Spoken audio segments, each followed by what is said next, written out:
Sí Pilla, un podcast de historia, política y cultura en contexto. Muy buenos días, muy buenas noches, muy buenas tardes a todos y a todas en el lugar en el que se encuentren, en el momento de la historia en el que se encuentren. Bienvenidos a un nuevo episodio de este podcast. En el día de hoy estamos en compañía de Natalia Fernández Huertas. Hola Natalia. Hola Hernán, ¿qué tal? ¿Cómo estás? Bien, Natalia. Bueno, entonces vamos a hablar hoy de un tema nuevo en este podcast que tiene que ver con la mujer campesina. Entonces Natalia nos va a hablar de este tema a partir de un trabajo que ella ha realizado desde la perspectiva de género y con la comunidad. Entonces, para decirles a nuestros escuchas, Natalia es socióloga de la Universidad Externado de Colombia, magíster en género de la Universidad de los Andes, con experiencia en trabajo con comunidades campesinas y mineras en el nordeste antioqueño, experiencia de trabajo con personas en procesos de reincorporación con un enfoque diferencial, y actualmente las líneas de trabajo académico y activista de Natalia se basan en el feminismo campesino y popular, que es un tema que nos va a interesar mucho en esta entrega, y en estudios de género en la ruralidad y sobre paz y conflicto. Entonces, Natalia, bienvenida a este podcast. Muchísimas gracias, Hernán. Vamos a hablar con nuestra invitada, con Natalia, sobre la mujer campesina. Digamos que uno cuando piensa en el movimiento campesino no se pone a pensar un poco o mucho en la importancia que tiene la mujer dentro del desarrollo de las actividades que se dan en lo rural, en lo organizacional, en las luchas campesinas. Y escuchando alguna vez a Natalia, pues tuve la oportunidad de asistir a esa reflexión y a ese acercamiento que ella ha realizado académicamente y también en el trabajo de campo con la mujer campesina. Entonces, leyendo tu trabajo, pues tú trabajas en un sector rural con una organización campesina que se llama la ACBC. ¿Qué es la ACBC, Natalia? Cuéntanos. La CBC significa Asociación Campesina del Valle del Río Cimitarra. Quiero hacer la claridad que esta es una organización de base campesina, pero cuando hablamos del Cimitarra no es concretamente el municipio de Santander, Cimitarra, sino que es una región que se constituye por los municipios de San Pablo y Cantagallo, Bolívar, Yondó y Remedios en Antioquia. ¿Por qué se constituye así? Pues digamos que por las dinámicas del desplazamiento que hubo desde varias partes de la región en Colombia, muchos campesinos y campesinas se dirigieron a esta zona y pues no por las carreteras, sino por el punto de conexión que hay entre estos municipios, se constituye como la región del Valle del Río Cimitarra, donde actualmente es una de las pocas zonas de reserva campesina en el país. Esa es una aclaración importante. Estamos hablando de la zona del Magdalena Medio, ¿cierto? Correcto. Que es una zona además que pues ha tenido una relevancia e importancia en el conflicto, en el desarrollo de esa violencia que parece nunca acabar en Colombia, y que a partir de ahí pues hay varias experiencias que digamos tú has visto en términos de la política, del ejercicio político de la mujer, de la configuración también de ese trabajo y esa inserción en unos roles que pues han sido diferentes, ¿no?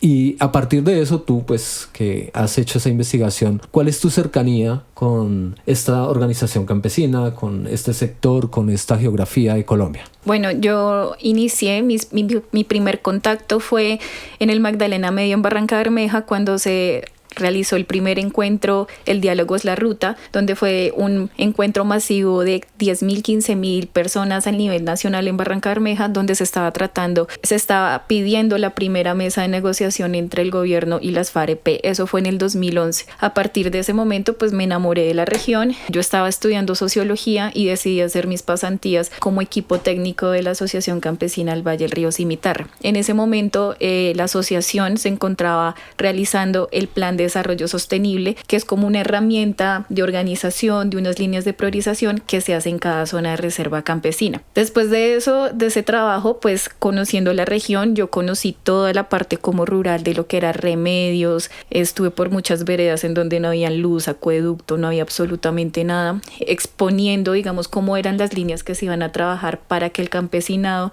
digamos, pudiera hacer un ejercicio de entendimiento de qué significaba este plan de desarrollo sostenible sostenible y también como una manera de exigencia, digamos, a las entidades, ya sean municipales, departamentales y nacionales, para, digamos, blindar un poco lo que era el conflicto armado, que era que el campesino estaba muy azotado, digamos, por la violencia, y esta figura era muy importante. Después de este trabajo, yo decido hacer un voluntariado por 2 años y medio en la región del Nordeste antioqueño, en Remedios, que hace parte de la zona de reserva campesina con la CBC, y digamos ahí me fui vinculando dentro de la estructura orgánica de la organización. Me vinculé primero como equipo de campo y luego ya terminé siendo equipo técnico, en donde ya empecé a hacer como trabajos ya más administrativos. Ahí pues ya también después de equipo técnico me meto ya en el equipo de mujer y género de la CBC, en donde empezamos ahí ya a trabajar un poco más cómo podría ser la participación política de la mujer campesina. Y pues la pregunta ahí sería, bueno, estás trabajando en esa oficina de mujer y género, ¿por qué acercarse a ese trabajo político? ¿Lo impulsaba la comunidad? ¿Es un rol que reclamaba la mujer? ¿Tú también estuviste en un momento donde te diste cuenta precisamente de que estaba pasando eso? Cuéntanos un poco al respecto. Empieza a surgir como la necesidad de que se empiezan a construir los comités de mujeres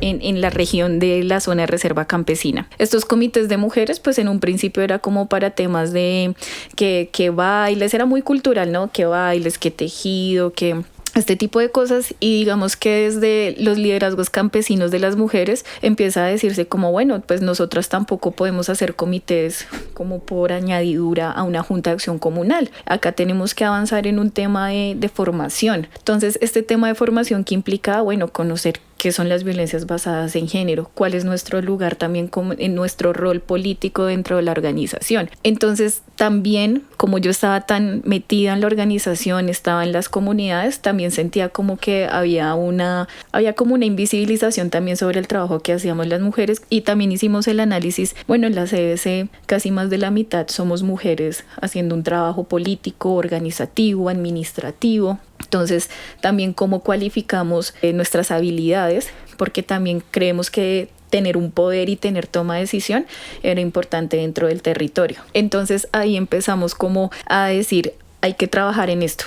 Hay que empezar a darle forma a esto, y también estaba la coyuntura del acuerdo de paz. El acuerdo de paz con enfoque de género nos dio la oportunidad de que pudiéramos organizar la coordinadora de mujeres de la zona de reserva campesina, que se constituye, creo que en este momento van como 120 comités de mujeres en toda esta región que están abanderando una coordinadora de mujeres. Ok, eso me parece bastante interesante, Natalia. Cuéntanos un poco también, a partir de esa experiencia, pues uno, digamos, lo primero que piensa es, bueno, esa formación política, ¿cómo se da? ¿Es un proceso interno de la comunidad? ¿Los que forman son los hombres o las mismas mujeres? ¿O hay una cuestión también en términos de las contingencias y desarrollo de las situaciones dentro del espacio de violencia, de paz, de desarrollo sostenible? ¿Cómo es esa formación política de la mujer campesina en ese sector? Y bueno, digamos que puede ser algo que también se represente en otros sectores de Colombia, ¿no? Sí, yo diría que aunque había una motivación interna, no podemos dejar de lado que también los temas de formación, por ser seres sociales, siempre se da a partir del intercambio.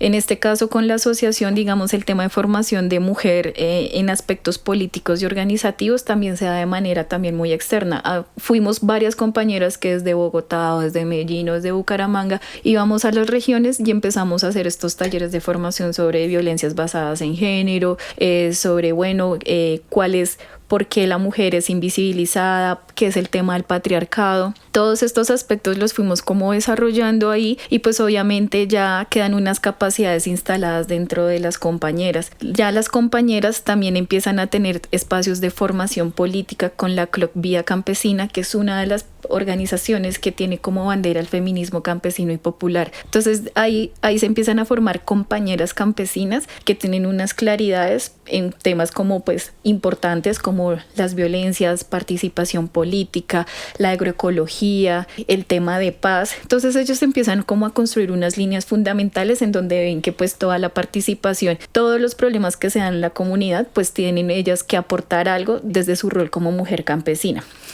Por ejemplo, quiero dar como un poco de contexto de que a pesar de que el movimiento campesino en Colombia se ha caracterizado por su resistencia y movilización, tiene un carácter muy homogéneo, ¿no? Entonces se habla del campesinado, pero no se habla también cuál fue el rol de las mujeres. En algunos casos habían compañeras que decían, en el éxodo campesino en 1996 nosotras éramos las que cuidamos a los niños, a los abuelos cuando se tomaron Barranca Bermeja y hacían las ollas comunitarias. Si nosotras no prestamos como ese cuidado de alimentación de los niños, de los enfermos, nuestros compañeros líderes no hubieran podido tomarse la alcaldía de Barranca Bermeja. Entonces ellas empiezan también a hacer como una introspección de cuál es mi forma de liderar y cuál es mi rol, que no siempre tiene que ser ese rol político de el que hable más duro, es que yo tengo que tener un cargo directivo en tal organización o yo tengo que ser un vocero nacional, que son cosas importantes, pero digamos que ahí entra un tema de una feminización de la resistencia y de la política de las mujeres. O sea que una reflexión o un hecho importante para señalar ahí tiene que ver con que el espacio político se crea precisamente desde el cuidado y desde los espacios cotidianos, ¿sí? O sea, que tienen que ver con, primero, la comunidad en términos de la familia y de cómo eso va tejiendo una serie de relaciones, ¿no? Hay un rol político importante, ¿no? Es el principal. Total. Ellas hablan pues como que el cuidado se da también de manera comunitaria, ¿no? Porque pues no es tampoco un proyecto separatista donde las mujeres entonces hacemos acá, miramos cómo nosotras salimos adelante y los hombres miren a ver qué hacen, sino que es un rol muy de el uno y el otro, ¿no? Que eso me parece muy interesante. Y pues por eso digamos que cuando habían bloqueos paramilitares en la región, ellas eran las que salían, pasaban esos bloqueos y se iban al casco urbano a hacer su mercado y regresaban pasando por esos retenes paramilitares porque ellas sabían que no, el compañero no podía salir porque era una forma de protegerlo, ¿no? Ustedes no salgan de la vereda porque ustedes los matan, ustedes están en los listados de los paramilitares, a nosotras nos queda más fácil porque nosotras tenemos que mercar. Sí, yo creo que entonces es un proyecto también que ellas hablan de las redes comunitarias, ¿no? Que me parece muy interesante y que para ellas ahí también empieza el ejercicio político. Tú hablas de los retenes, de esas situaciones particulares que ha tenido la comunidad en términos de la violencia, ya acercándonos un poco a eso. Y para seguir entonces con esa reflexión sobre la mujer campesina, yo quisiera hacer este paréntesis para hablar un poco de cómo la violencia ha seguido azotando esa región, por ejemplo, que tú nos cuentes de primera mano porque tienes, digamos, esa cercanía con la comunidad del Valle de Cimitarra, y decir que al día de hoy, 19 de agosto del 2023, las víctimas, líderes y lideresas sociales en Colombia son 100 y el último asesinado fue Eduardo Timaná el 4 de agosto en Pradera Valle, un líder indígena. Campesinos y campesinas, indígenas, todas estas personas que siguen siendo víctimas precisamente porque están en lo rural, precisamente porque son resistencia. ¿Cómo abordamos eso? ¿Cómo está esa situación en estos momentos?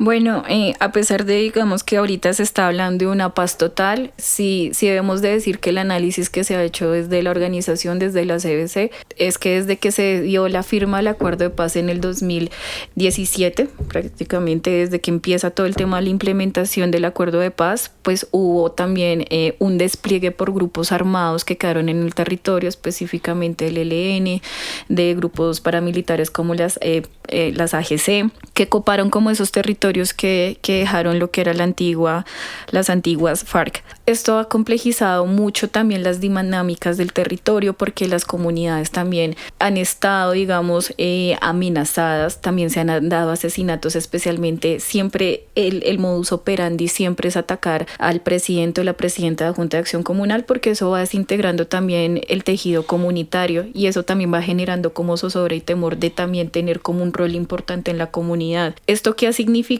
que también los procesos políticos se den de manera tienen que ser más estratégicas, más tranquilas. Digamos que eso también influye en que el impacto y también el cohesionar a la comunidad sea mucho más difícil porque siempre está el temor de que te puedan matar.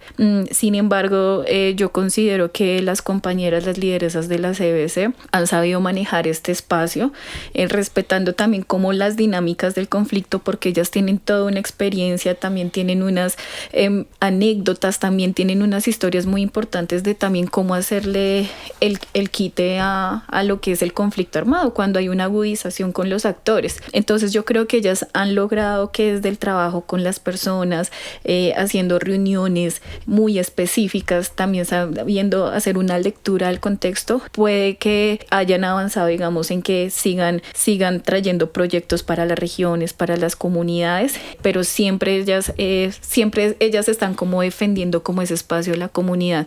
Pues me parece complejo, pues porque el asesinato sigue, la agudización del conflicto sigue, a veces hay enfrentamientos entre diferentes grupos, pero lo cual no es que quiera romantizar también el hecho de que ellas aprendan a vivir así, pero sin embargo eso les da también herramientas para saber cómo manejar su trabajo político en una zona de conflicto. Y hablando de esas historias, esas anécdotas, ¿nos podrías referir a alguna que te haya llamado la atención en términos de esa resistencia o de ese manejo, no sé, entre comillas, llamarlo diplomacia, que hay que tener en términos de estas actividades? Sí, yo tengo una historia personal. Esa la vivimos en una vereda llamada Carrizal en Remedios, que actualmente queda ahí un espacio territorial de reincorporación. Eso fue en el 2014-2015. Un grupo armado fue a recoger a un muchacho porque se había portado mal. Y yo vi que las principales personas que salieron fueron las mamás, o sea, principalmente la mamá, pero entonces le digo las mamás porque, digamos, en las veredas no es como que está solo la persona que te cuidas, o sea, que es tu mamá, sino que también tienes diferentes mamás porque a veces el cuidado también es comunitario de los niños. Si Pepita tiene que salir a tal lado, se lo deja a la vecina. Entonces ahí me pareció muy bonito como esa red de apoyo, de sentir que no es como se llevaron al hijo de fulanita, sino que se están llevando a nuestro hijo, es un hijo de esta vereda, es un hijo de esta comunidad. Entonces me pareció muy interesante cómo ellas se unieron, cogieron al chico, entre todos abrazándolo, y pues el tipo armado, eran 2 tipos armados, pues se retiraron, dijeron como bueno, está bien. Entonces no lo vamos a llevar porque pues no queremos acá problemas con la comunidad, pero sepan que pues el chico no tiene que portarse mal. Pero entonces sí vi como que ellas hicieron así una pequeña red para proteger a un niño que se iban a llevar.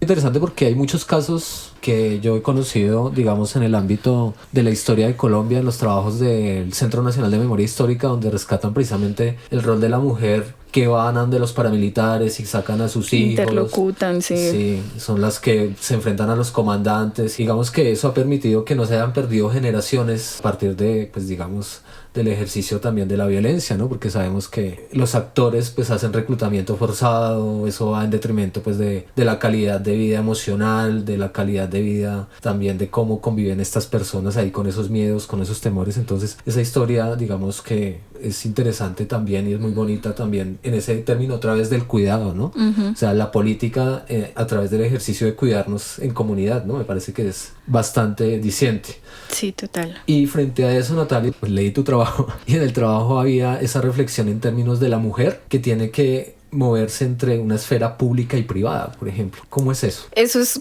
un tema súper complicado porque quiero iniciar con que ellas están negociando todo el tiempo con lo público y lo privado, ¿no? Uh-huh.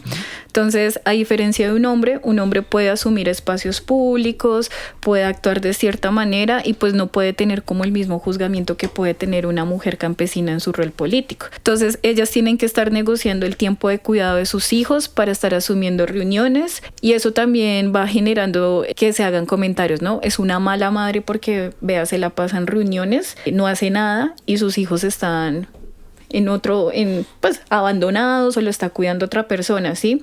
También en el tema como afectivo sexual, o sea, muchas veces ellas no tienen proyectos de continuidad en ese aspecto porque negocian al final que tienen que ser como estas figuras públicas.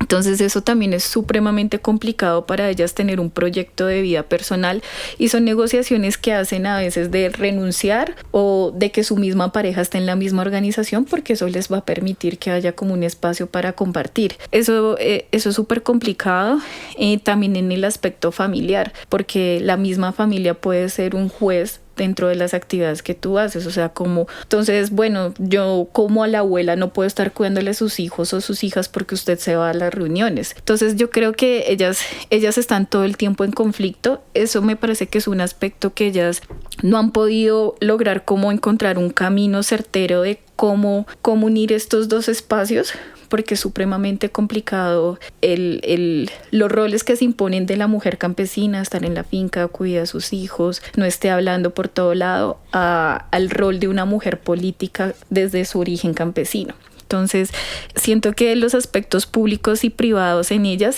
se ven muy marcados y ellas también a veces lo marcan de alguna forma, en donde tampoco quieren que sus hijos se metan a la organización, por ejemplo. Entonces, siento que ellas asumen ya su destino político, pero digamos, también renunciando a muchos aspectos privados que pueden ser muy dolorosos para ellas. También, pues hay que pensar que es una sociedad patriarcal finalmente, ¿no? Y excluyente con el ejercicio. Tú me decías que un poco los hombres invitaban a las mujeres a compartir ciertos espacios, pero que llegaba a un límite, ¿no? Claro. Como que de ahí no se puede pasar. Sí, en la tesis, en el artículo que escribí, hay documentado una historia de... En este caso, ella es la figura más representativa de la CBC. Era una mujer campesina que no sabía escribir ni leer, pero su compañero era un líder muy importante. Un líder muy, muy importante, fue de los que sufrió la persecución por parte del Estado. Él tuvo que desplazarse, ¿sí? Separarse de su compañera. Pero entonces, antes de que pasara toda esa agudización del trabajo, él la fue formando. Él la fue formando en el sentido de que la arrastraba de, bueno, métase a la Junta de Acción Comunal. Bueno, empiece como tesorera. Entonces ella empieza a generar ahí como capacidades. Ella comenta que aunque en su relación tenía su pareja estable, tenían sus hijos, llega un punto en que ella empieza a sobresalir porque cuando su esposo y los demás compañeros, que todos fueron hombres, tuvieron que desplazarse, exiliarse y otros fueron encarcelados, a ella la designan para que asuma todo el timón de la organización. Ella al hacer esto, pues a pesar de que nadie da un peso por ella porque no sabía escribir, no sabía leer, es una mujer que hace su liderazgo político desde el amor, desde el cariño.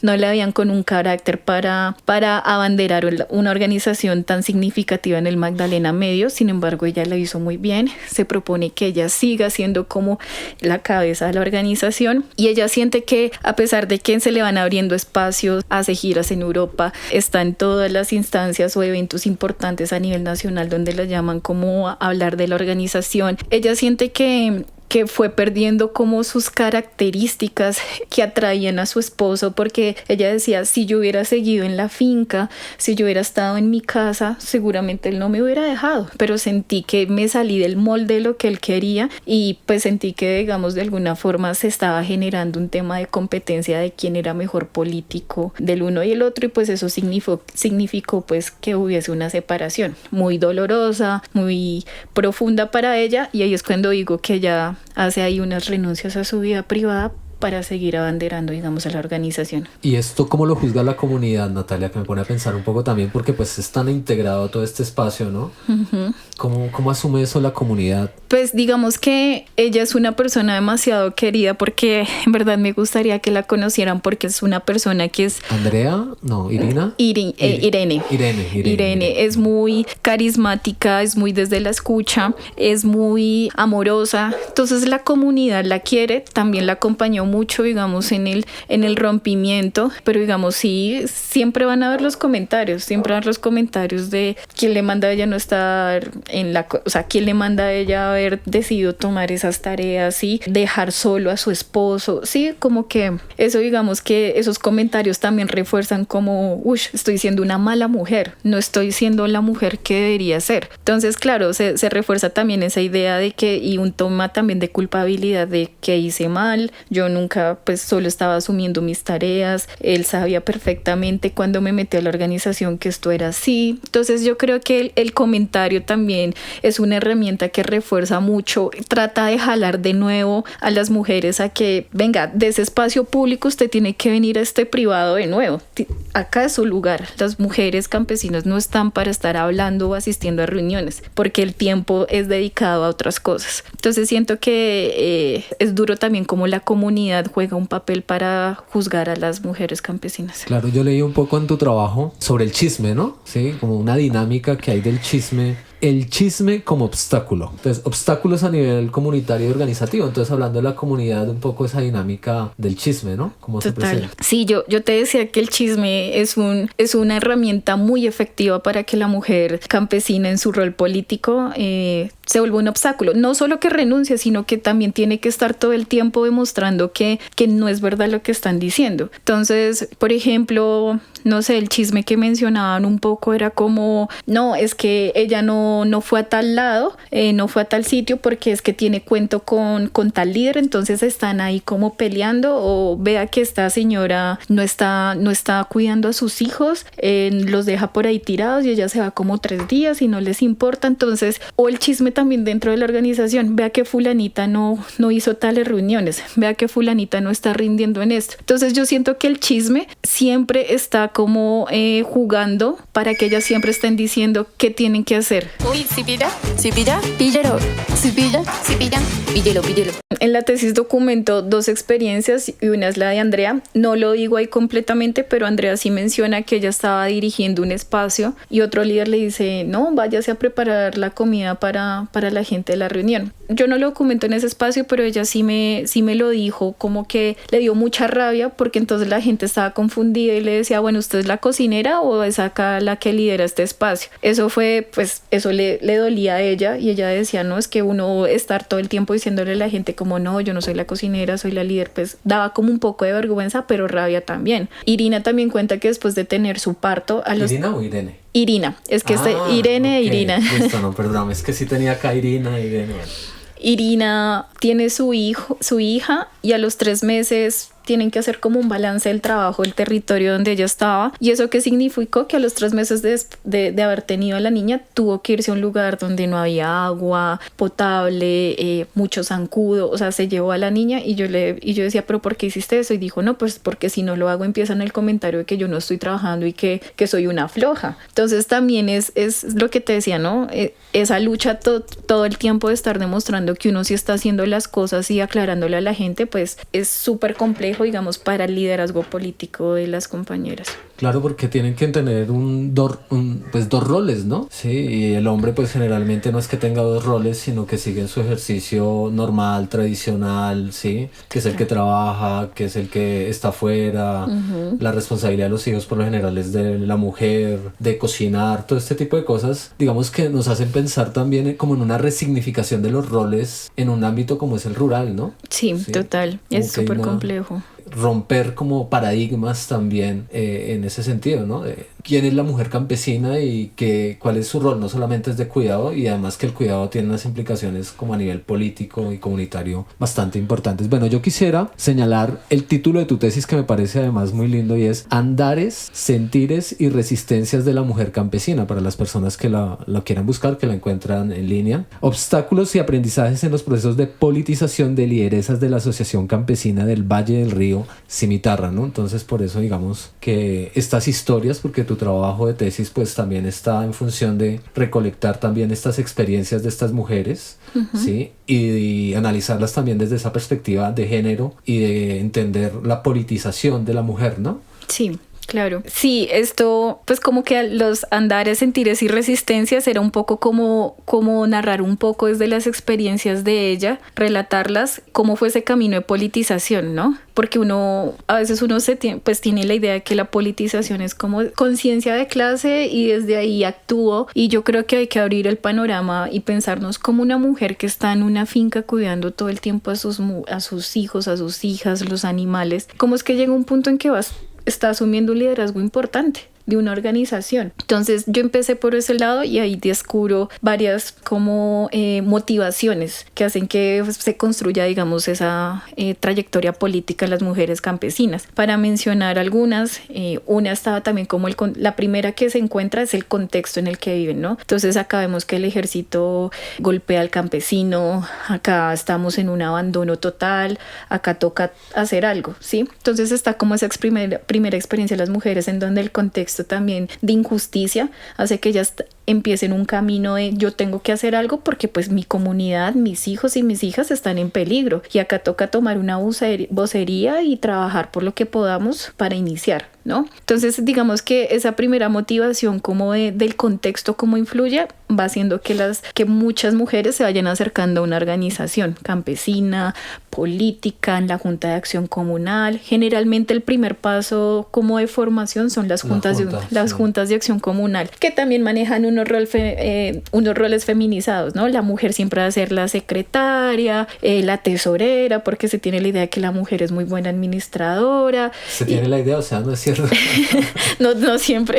No siempre, ok, listo. Y bueno, esta es la primera experiencia. La segunda experiencia es que también habían lideresas campesinas que tenían familias con procesos, con participaciones en organizaciones políticas. Entonces, esto me parece muy particular porque está el caso de las hermanas Cuellar, en donde... Ese caso me parece muy importante porque es como una tradición, una herencia. Una herencia muy importante. El papá de ella fue un líder muy importante en Cantagallo, un político muy importante en Cantagallo. Él muere, menos mal por causas naturales, pero él siempre les dijo a ellas como, ustedes tienen que seguir, además que casualmente son como 6 hermanas y un hombre, entonces son todas mujeres y ellas son las que abanderan como el tema de género. Aparte de eso, la mamá siempre estuvo también participando en actividades para mujeres en Cantagallo. Entonces ellas como que sienten como que tienen que seguir rescatando esa herencia. Ellas dicen, mi papá no lo decía, mi papá no lo enseñó, mi mamá también acá siempre nos dijo, ustedes tienen que seguir luchando por sus derechos porque nadie más los va a hacer. Entonces me parece que es una combinación de una herencia y una tradición oral que se mantiene, digamos, como en la familia, y que, digamos, ellas sí piensan que en su futuro ellas van a seguir como generando esa continuidad de esa organización política. La otra que también es muy interesante, que es la de Irene, es como desde el amor, desde las relaciones sexoafectivas, también terminas vinculada pues en un proceso organizativo. Entonces yo ya lo mencionaba antes de cómo su esposo, que era un líder importante, pues le dicen, venga, pues métase a la junta, inicie como tesorera, listo, ahora ya que usted es tesorera de la junta, que ya está en reuniones, que ya puede hablar en público, porque eso también es un tema difícil para todas ellas, que ellas sí le decían, y era hablar en público, para nosotras las mujeres era lo más difícil del mundo. A pesar de que uno creció con toda la gente de la comunidad, yo no era capaz de hablar en público. Sí, sí. Entonces, Irene desde el amor y también desde la compañía de estar con su pareja, ella pues termina ahí en el proceso, ¿no? También están las motivaciones económicas. Está el caso de Sandra. Sandra lo dice como, yo me voy a meter a la organización porque de pronto puede salir algún proyecto, puedo tener algún beneficio económico, y yo tengo 2 hijas y soy una madre soltera. Entonces, como que eso también es importante hablarlo, de que no siempre es por la motivación de una justicia social, sino también hay temas personales.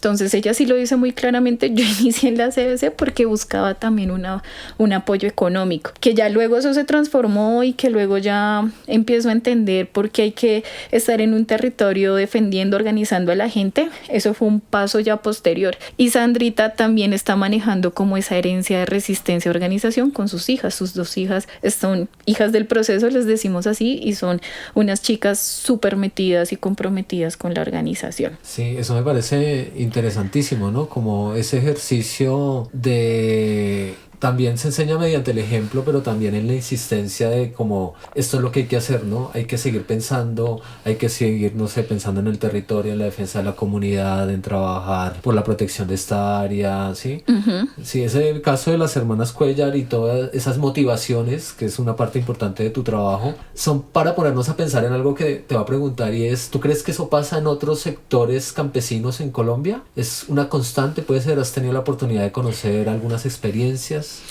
Sí, sobre todo creo que lo que más se ve de motivación es como la herencia familiar. Rara vez siento que que se trata de determinar eso. No, yo siento que el tema de la herencia familiar, cuando estás en un núcleo donde sabes que mi papá es un líder, mi mamá es una lideresa, también te vas formando en eso. La formación política trasciende, diríamos un poco. Claro, te forman a ti como un ser humano, pero también te van formando políticamente, porque inevitablemente la mamá campesina cuando va a un espacio, ¿con quién va? Pues con los niños y las niñas. Ellos desde chiquitos, y eso, digamos, Irina, ahorita que su hijo tiene ya como 19, 20 años, yo lo conocí cuando estaba muy chiquito. Ese chico ahorita está participando de las reuniones, él ya entiende la dinámica, él ya sabe cómo se construye, porque desde que tenía 5 años él ha estado sumergido en eso. Entonces yo creo que es inevitable un poco. Obviamente también he visto casos donde mamás dicen como no, yo no voy a ir a esa reunión porque yo no quiero que mi hijo esté como en esos espacios. Pero inevitablemente sí creo que el tema de la herencia, del tema de la organización es algo que se repite mucho. Y obviamente también conozco muchos casos como desde las relaciones sexoafectivas terminan también en procesos organizativos. Una pausa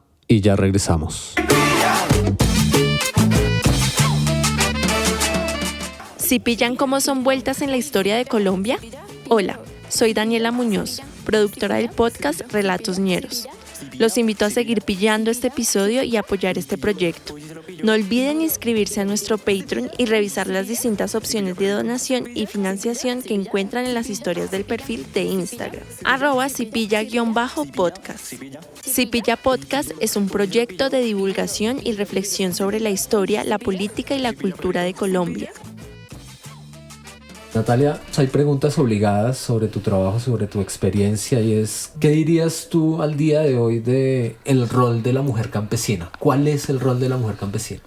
Yo diría, yo lo resumiría en resistencia y cuidado, en esas 2 palabras, porque aunque sé que estoy hablando de que hay una mayor participación política, yo no puedo también dejar de lado, y me parece muy necesario decirlo, es también cómo ellas están en su relación con el territorio. Digamos, los aspectos de la siembra, de la agroecología, también salvaron a la comunidad. Si había un bloqueo económico por parte de paramilitares, ellas se dedicaban a sembrar yuca, a sembrar lo que podían, porque sabían que los paramilitares no les iba a dejar entrar cierta comida. Entonces, de alguna forma, eso también era un proceso de resistencia y de cuidado a esas comunidades. Entonces, yo siento que el rol de la mujer campesina es fundamental para sostener como el tejido comunitario. Sin las mujeres campesinas, créeme que lo que ellas hicieron durante la época dura del conflicto armado, pongámoslo desde el 96 hasta el 2010, créeme que esas comunidades hubieran estado arrasadas y serían campamentos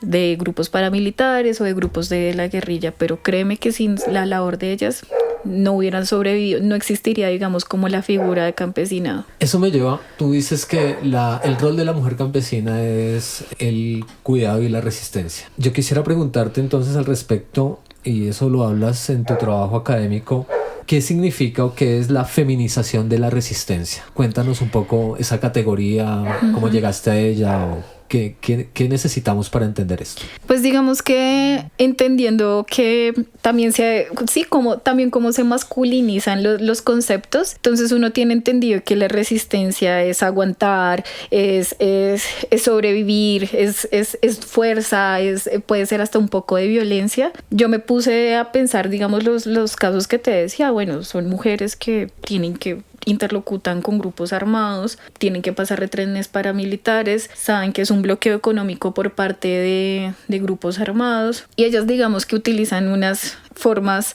muy diferentes, ¿no? Entonces cualquiera diría como no, pues ellas van y miran a ver cómo atacan al otro. No, ellas desde sus dinámicas y desde su entorno generaban ciertas resistencias, ciertas acciones de resistencia. Entonces eso me llevó a pensar como, bueno, esto es muy diferente a lo que usualmente uno puede llegar a pensar que es la resistencia, la barricada, la violencia, el golpe. Sí.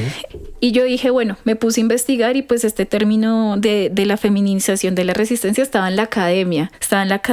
La autora Norma Villarreal, Geografías de la Resistencia, me acuerdo el título del documento. Norma Villarreal, entonces. Sí, Norma Villarreal fue la primera persona en la que me acerqué con el concepto de feminización de la resistencia, y creo que también llegamos como a ese punto de hay unas acciones muy diferentes, ¿sí? Ella trabaja, digamos, con pueblos étnicos, con pueblos afro, y pues ella también menciona como qué estrategias hacían en medio del conflicto armado, y ella decía no es la misma de los hombres hacían otras cosas, las mujeres acá hacen otras. Entonces yo llegué a la feminización de la resistencia y llegó en que el concepto yo sé que se repite mucho, pero y que puede ya hasta parecer súper banal, pero es a través del cuidado. Entonces no es como la imposición o generar poder o tratar de tomar un poder ahí, sino una resistencia desde el entorno y desde el cuidado. Pero mira, Natalia, a propósito, yo no creo que suene, es el cuidado, pero es que digamos desde la ciudad el cuidado no es lo mismo, por ejemplo.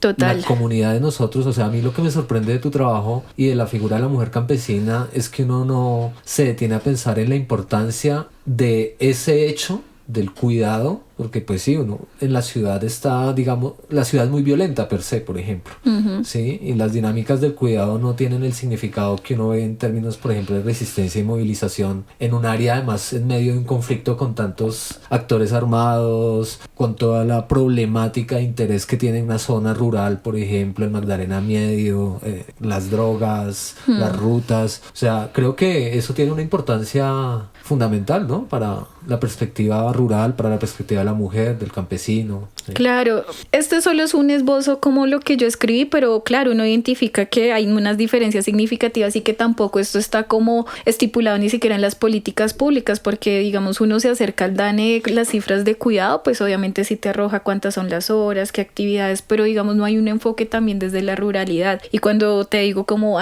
no solo es un cuidado de niños, sino un cuidado comunitario, ellas también están en cuidado también con el territorio, con el ambiente. Entonces uno está desplegando también pues son mujeres 24 horas que no solo se puede vivir en lo que es el trabajo, sí, que me da una remuneración económica y las diferentes formas de cuidado. Entonces eso me parece que es muy interesante, la feminización de la resistencia. Cómo hacen del cuidado, pasan del cuidado desde algo que puede ser privado al cuidado algo público. Y eso es lo que, digamos, no permitió, digamos, que pasaran cosas peores en el marco del conflicto armado con ellas, con sus hijas o con sus parejas. Bien, Natalia, hablemos un poco, ya vamos terminando. ¿Cuál es el cambio más importante que tú ves desde esta cuestión de esa politización de la mujer campesina en relación a al rol tradicional de la mujer campesina? Yo creo que ellas han aprendido y que es algo que tenemos que desmentir, es que las mujeres no pueden trabajar juntas. Y yo creo que con ellas se ha evidenciado que empezaron con comités de mujeres, allá crear una coordinadora de mujeres del Valle del Río Cimitarra y ahora están en algo más grande que es la Coordinadora Nacional de Mujeres Campesinas de mujeres de zonas de reserva campesina. Entonces yo siento que ellas han logrado escalar hasta nivel nacional con otras zonas de reserva campesina. ¿Cómo es el trabajo, no? Cómo podemos trabajar desde diferentes territorios, de diferentes culturas, desde diferentes puntos geográficos, en pro de también que las mujeres campesinas tienen una visibilización importante en la lucha del campesinado en Colombia. Entonces creo que han avanzado también muchísimo en que también se están tomando como espacios de poder y decisión dentro de las organizaciones. Ellas también han adelantado como proyectos en donde identifican cuál es el nivel de participación de las mujeres campesinas. ¿Con qué fin? Con que miremos, bueno, qué líneas, porque tampoco podemos ser como los talleres de siempre que se hacen de género. Vamos a identificarnos, que no es que quiero que crean que es banal o que no es importante, sino que, bueno, sí ya identificamos qué son las violencias basadas en género, pero también identificamos por qué la mujer campesina no está participando, qué podemos hacer, qué líneas podemos trabajar. Bueno, creemos un protocolo de protección y autoprotección para mujeres campesinas desde la ruralidad. ¿Qué herramientas podemos crear? Yo creo que ellas han avanzado muchísimo en la construcción de sus propias herramientas pensadas desde ellas, porque no creo, o sea, ahorita no somos personas desde afuera haciendo documentos desde Bogotá o desde Barranca Bermeja diciéndoles como, a mí me parece muy bien que tengan ustedes un kit de defensa personal, no, sino que ellas desde el territorio puedan decir, vamos a crear un mecanismo con la Junta de Acción Comunal, vamos a poner una alerta. Ellas han pensado en todo desde el contexto y a mí me parece muy pertinente que tengan ahorita herramientas desde ellas y para seguir continuando con su trabajo político. Listo, entonces hay cambios en función de ese modelo tradicional. Tú hablas un poco también de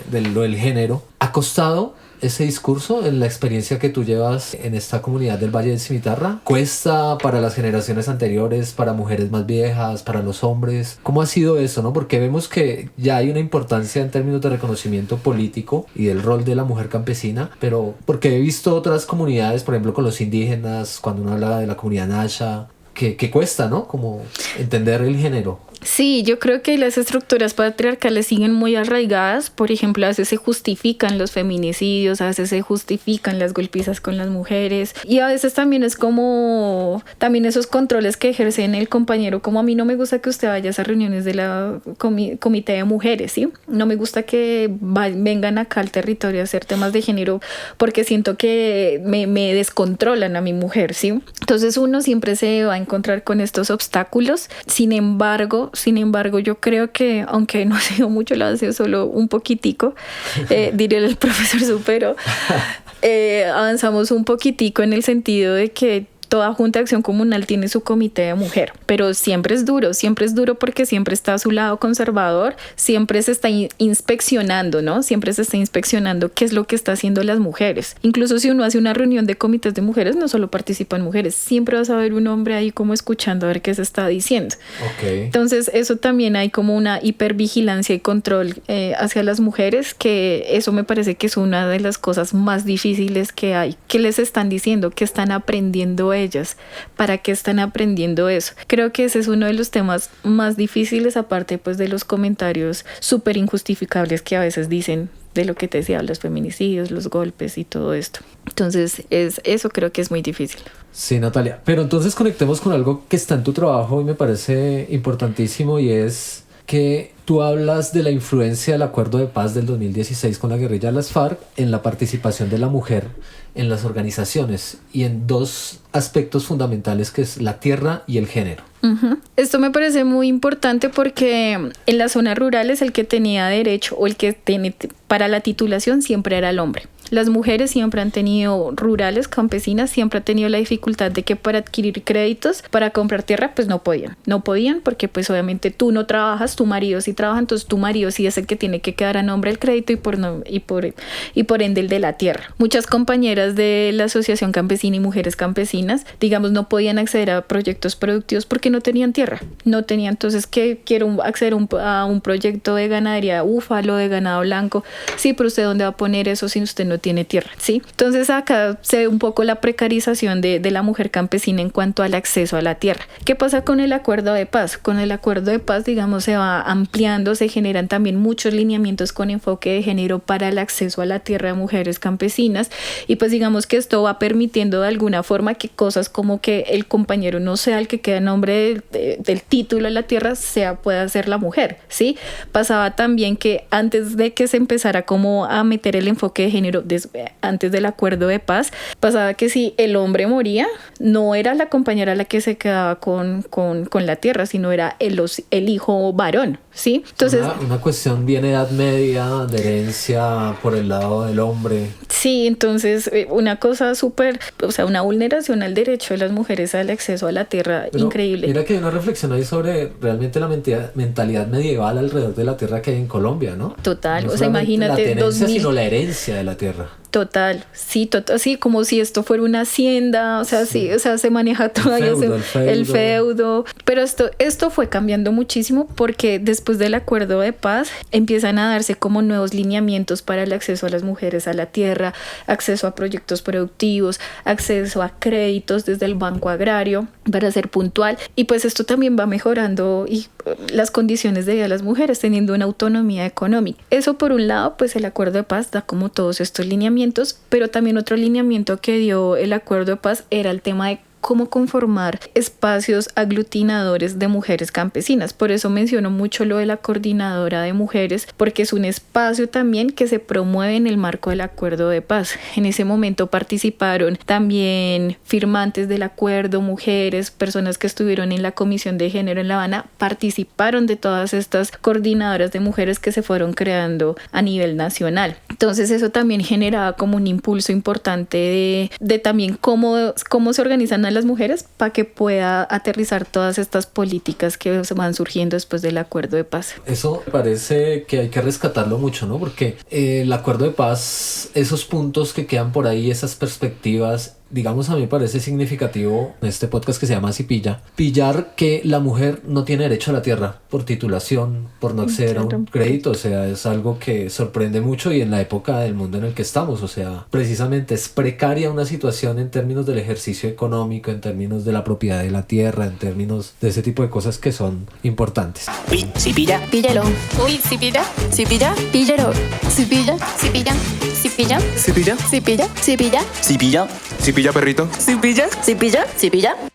Natalia, pues por último yo quisiera preguntarte y que nos contaras sobre algo que aparece en tu trabajo, y es feminismo campesino y popular. Como te decía al principio, las compañeras estaban asistiendo a formaciones internacionales con la CLOC Vía Campesina. La CLOC Vía Campesina es un movimiento, una organización internacional, transnacional, se llaman ellos un poco, que aglutina todo el movimiento campesino a nivel mundial. Ellas empiezan a tener esta formación, sobre todo con el movimiento Sin Tierra en Brasil, donde se empieza a hablar sobre la primera vez como qué es el feminismo campesino y popular. La CLOC Vía Campesina hace una definición de este concepto como la manera en que las mujeres tienen varios lineamientos: participación política, autonomía económica, cuidado ancestral, saberes ancestrales, agroecología, y también algo muy muy importante es el patriarcado interno. ¿Qué es el patriarcado interno?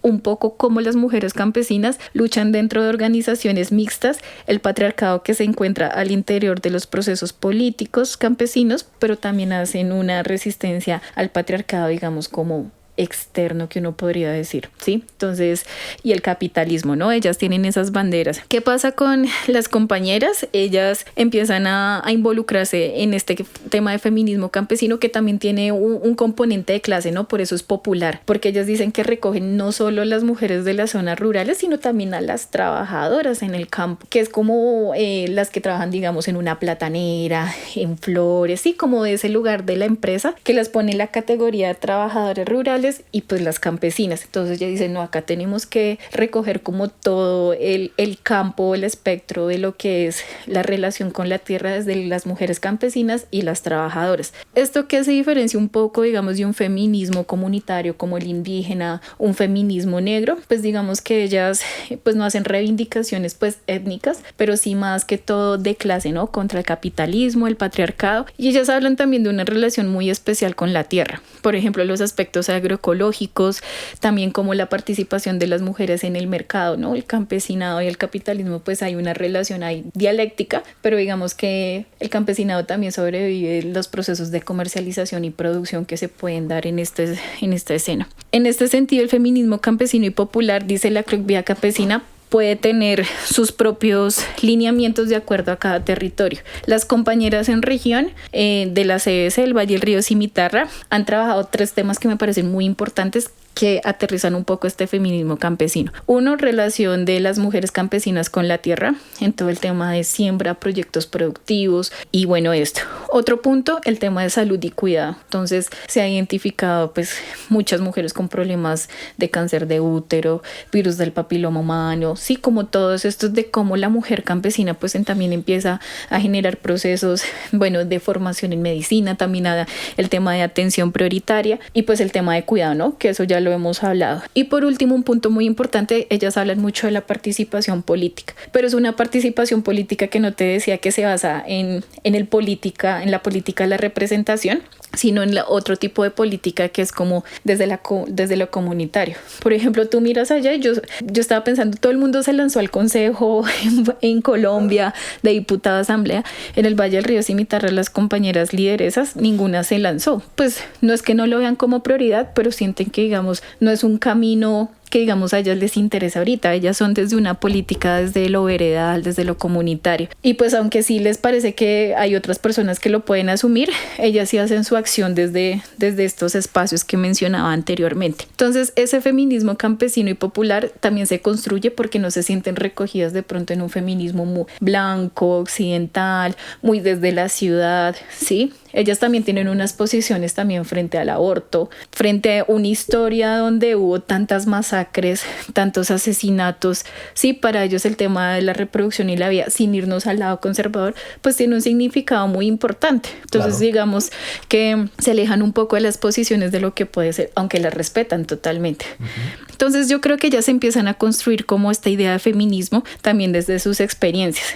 Aunque a veces una compañera decía, a veces queremos ponerle nombre a todo, ¿no? O sea, feminismo, organización tal, pero a veces ella decía, a veces este es el actuar desde las mujeres campesinas. Entonces a veces me ponían como a dudar, bueno, si a veces desde afuera estamos catalogando o etiquetando procesos, pero ellas digamos que han tratado, porque no voy a decir que ha sido un proceso en que todas digan sí soy feminista campesina, algunas sí las dicen, otras no. Ajá. Pero es un proceso digamos que han tratado de interiorizar y lo han trabajado también en sus espacios de formación. En ese ejercicio de declararse feminista campesina o entender el mundo desde esa perspectiva, el espacio, digamos que lo rural también se entendió un poco precisamente desde lo conservador, desde lo religioso. ¿Cómo es ese choque con, digamos, lo católico? Porque me imagino que son comunidades católicas. Sí, ellas son muy... Generalmente uno encuentra más que todo como comunidades evangélicas en esta zona. Perfecto. Sí, pero hay igual, compañeras... ¿no? Los evangélicos no es que sean pro aborto. Sí, es verdad. Pero hay una compañera que es una lideresa muy destacada de este proceso del feminismo campesino. Ella antes era evangélica. Okay. Y empezó todo el proceso de formación y ella es de las que se menciona como feminista campesina y pues dejó de ser evangélica. Y es una chica súper, pero también súper abandera mucho el tema de realizar cooperativas, el tema de trabajo de la comunidad.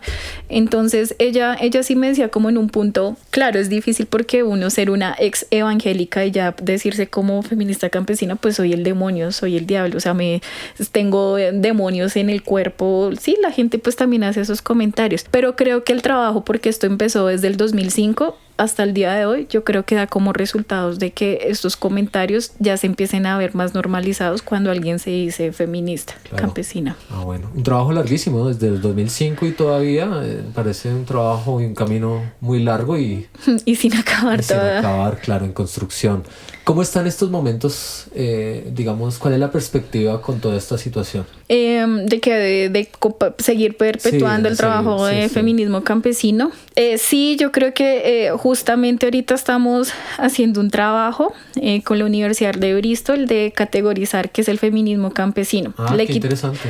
Sí, entonces estuvimos trabajando con ellas y ellas están en un punto de análisis y reflexión de en qué punto estamos y que lo que estamos ahorita como muy débiles en temas de formación. Ellas le apuntan mucho al tema de formación porque sienten que dejando capacidades instaladas, el día en que ellas no estén o que pase algo, venga otra y pueda como asumir esos espacios. Pero ellas son muy críticas porque en el 2005 cuando empezó, ellas tenían como ese enfoque género desde el desarrollo, ¿sí? ¿Qué es ese enfoque género del desarrollo? Bueno, pues es esa idea como de cómo desde la cooperación internacional, desde se fortalecen a las mujeres y ellas están como cambiando esas dinámicas, ¿no? Porque ellas también van conociendo otros enfoques, otras ideas. Entonces ellas estaban pensando como, bueno, sí, somos campesinas y tenemos que dirigirnos al tema productivo, pero pues también nosotros como nos apuntamos a espacios de decisión más fuertes dentro de nuestra organización. Tenemos que también tomar decisiones y evitar esa hipervigilancia y ese control. Entonces yo siento que ellas le están apuntando como al fortalecimiento de unidades productivas desde ellas. Por ejemplo, ellos ya dicen como,